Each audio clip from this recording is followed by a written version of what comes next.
Look around you. Look at the world we live in. It is a world that celebrates talent. It celebrates genius. It celebrates the natural, the effortless, the overnight success. We look at the athlete who makes the game-winning shot, and we call them a prodigy. We look at the musician who sells out stadiums, and we say they were born with a gift. We look at the entrepreneur who builds a billion-dollar company, and we marvel at their brilliant idea, as if it descended upon them in a dream. And in doing so, we have bought into the biggest lie ever sold. We have become hypnotized by the outcome and completely blind to the process. We see the mountain peak, majestic and clear, and we ignore the grueling, treacherous, bloody climb that it took to get there. We want to be unstoppable, but we are looking for it in all the wrong places. We are looking for it in a magic pill, a secret hack, a lucky break. We are waiting for permission. We are waiting for the moment when we feel ready. We are waiting for the fear to go away. Let me save you the wait. It is never going to happen. The fear is never going to magically disappear. The doubts are never going to permanently silence themselves. The perfect moment, the perfect plan, the perfect set of circumstances, that is a ghost. You are chasing a ghost.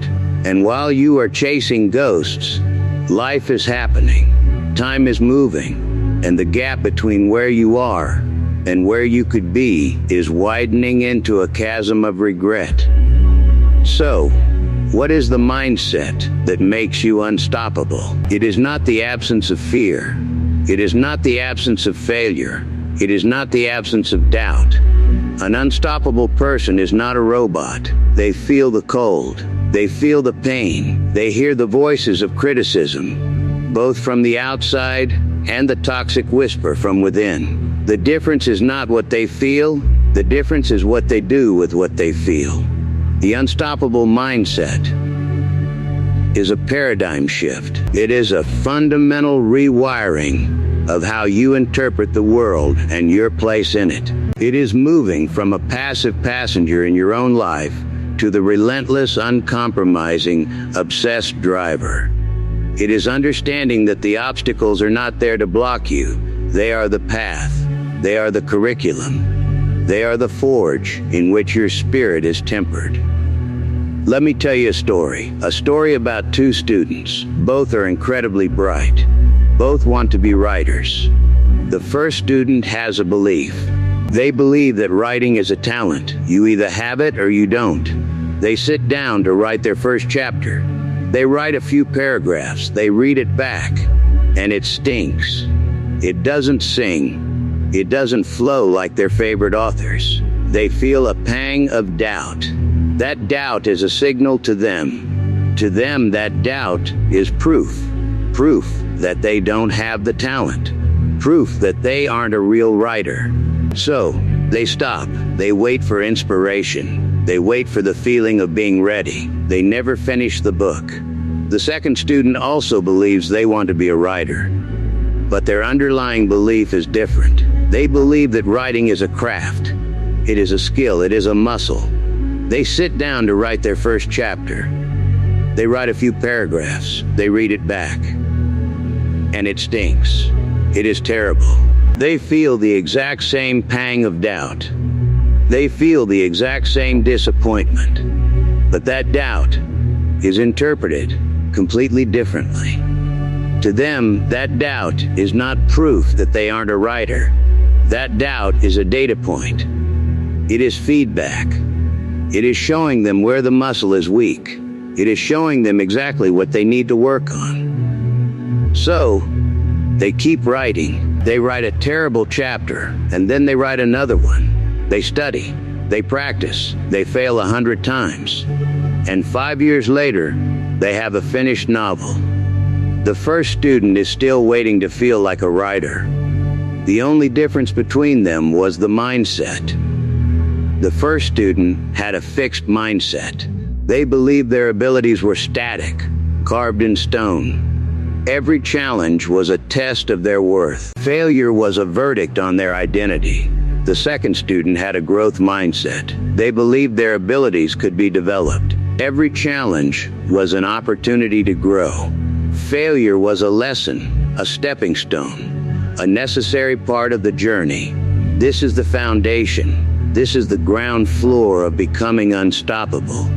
You must tear down the tyranny of the fixed mindset.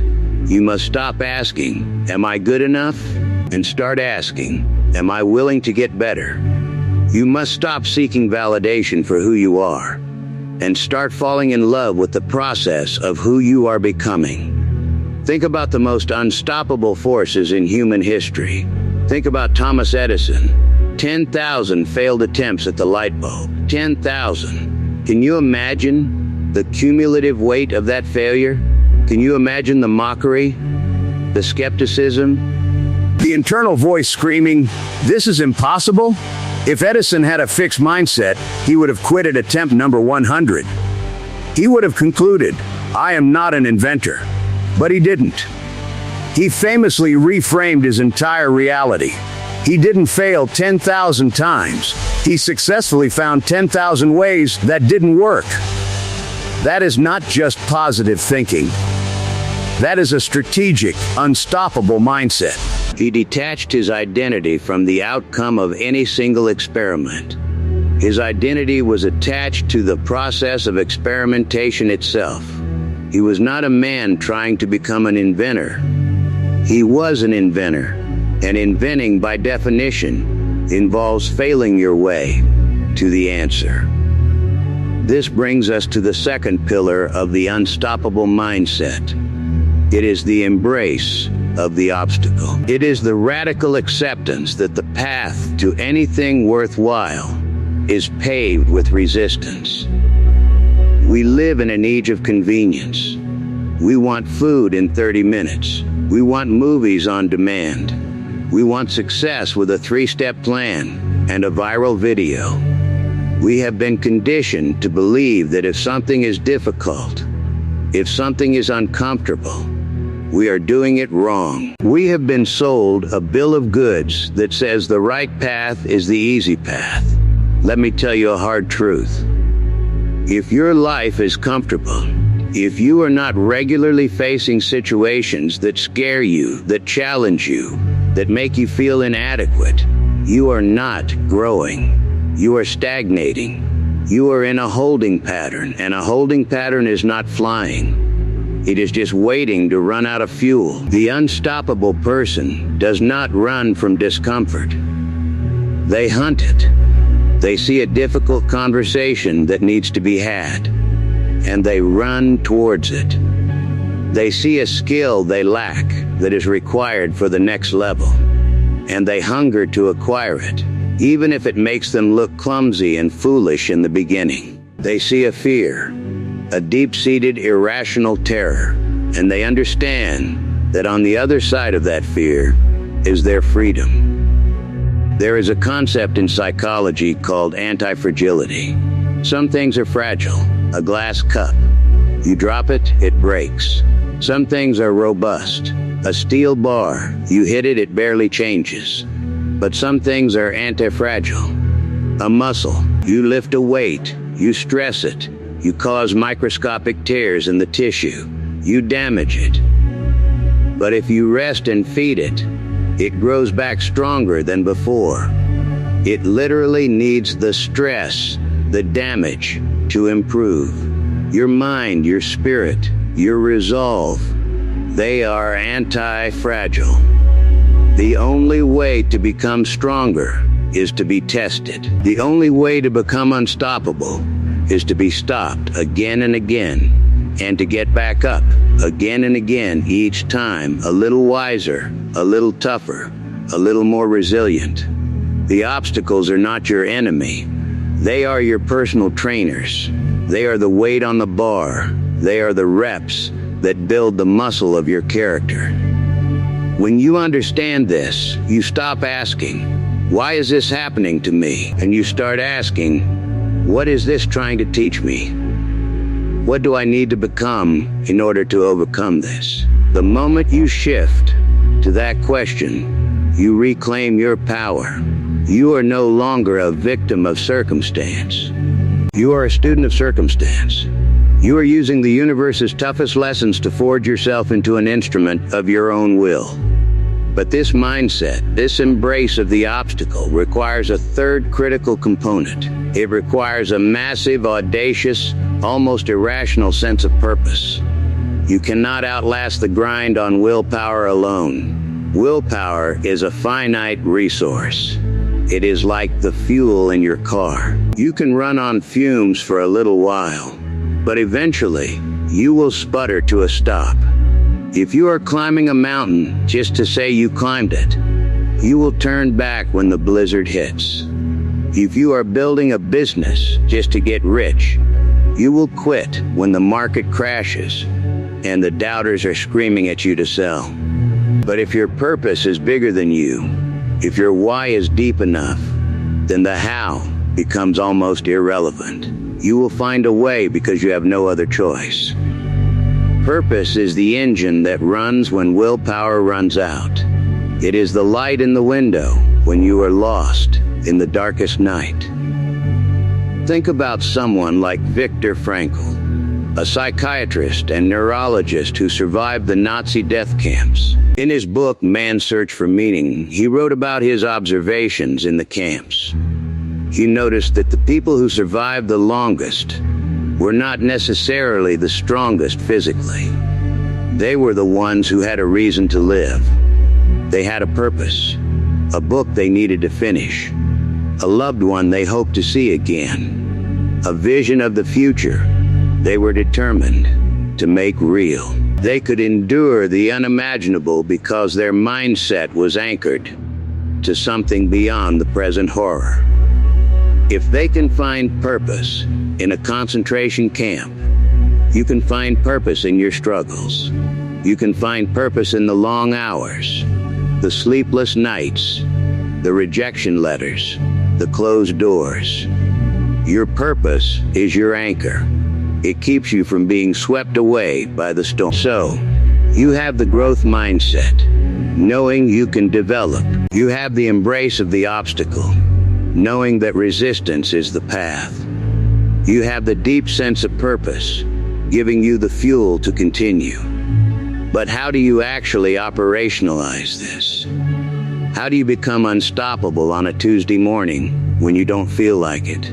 When the alarm goes off and it is dark and cold, and your comfort zone is wrapping its warm arms around you, trying to pull you back to sleep? This is where we get tactical.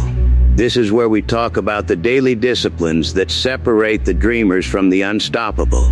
Number one is the mastery of your own mind. You must become the gatekeeper of your thoughts. The human brain has a negativity bias. It is a survival mechanism left over from the savannah. It is constantly scanning for threats. In the modern world, that threat is rarely a saber-toothed tiger. The threat is your own potential. The threat is fear of failure, fear of embarrassment, fear of not being enough. And your brain will generate a constant stream of thoughts to keep you safe in your cave. It will tell you that you are tired.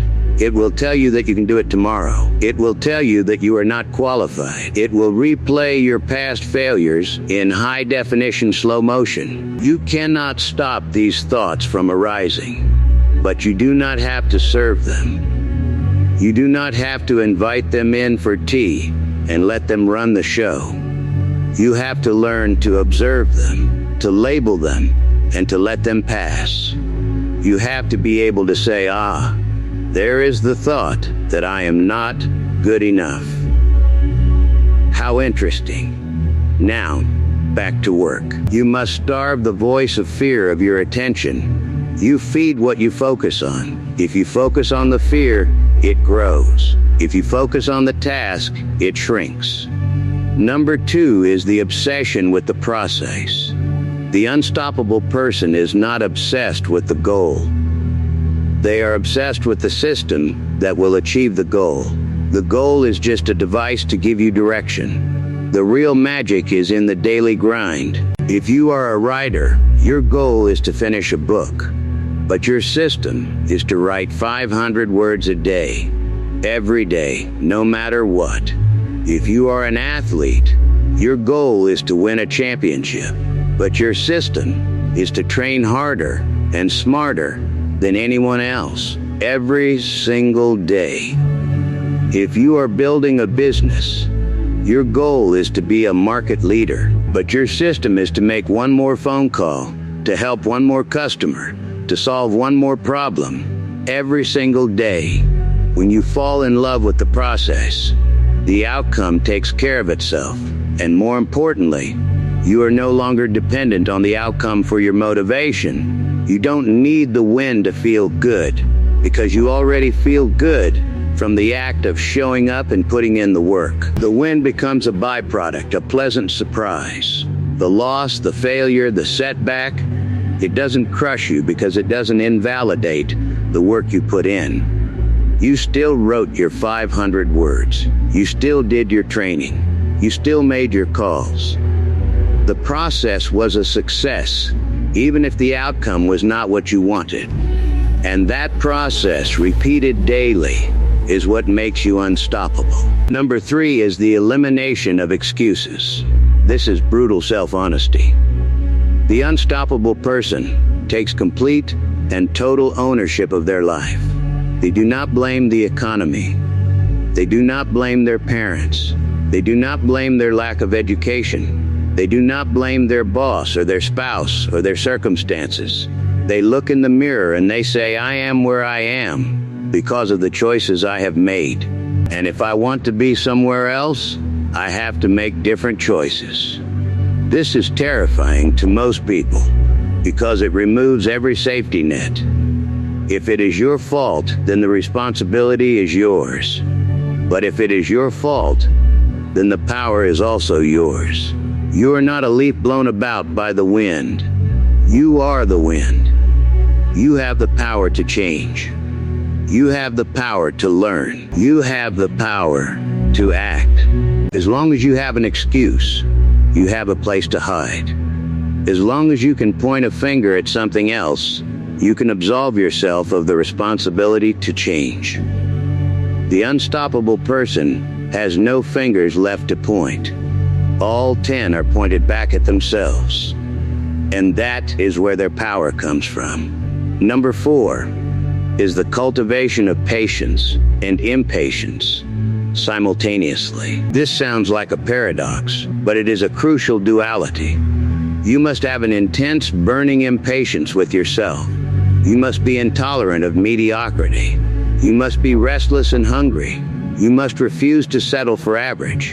You must feel a sense of urgency, a fire in your belly that says, I need to be better today than I was yesterday. But at the same time, you must have infinite patience with the process. You must understand that big things grow slowly. An oak tree does not become an oak tree in a day. It takes decades of sun and rain and wind. It takes time for the roots to go deep. You cannot microwave success. You cannot rush mastery. You must be willing to put in the years of work, to trust the process, to know that every single day of effort is a seed being planted, even if you cannot see the harvest yet. This duality protects you from 2 deadly traps. The impatience protects you from complacency. It keeps you hungry. The patience protects you from despair. It keeps you from quitting when results don't come overnight. Now, let's talk about the voice of the world. When you adopt this mindset, when you start to become unstoppable, you will attract attention. And not all of it will be good. The world loves to build statues of successful people, but it loves even more to tear down the ones who are trying to build.